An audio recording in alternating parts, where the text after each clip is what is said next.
मित्रांनो, पहा, हे फिलॉसॉफर हेनरिक इब्सन काय म्हणतात, द स्पिरिट ऑफ ट्रूथ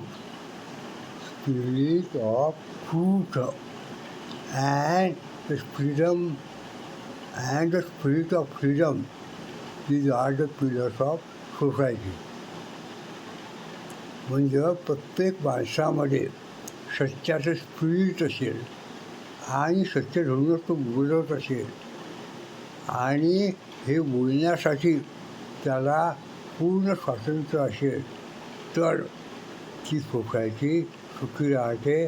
आणि सुखी राहण्याच्या सोसायटीचे हे दोन आधारस्तंभ आहेत.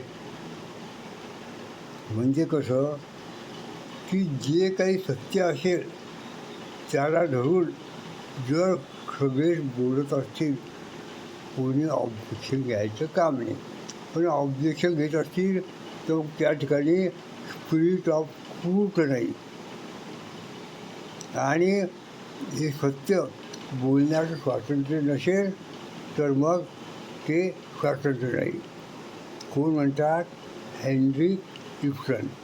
पहा, हे विचार आपल्या देशातील लोकशाहीशी कितपत जुळतात. इथे सरकारपेक्षा बाकीचे ग्रुपच एकमेकांना कळशीत पकडायला पाहतात. असो माझे रामदास खंडागळे.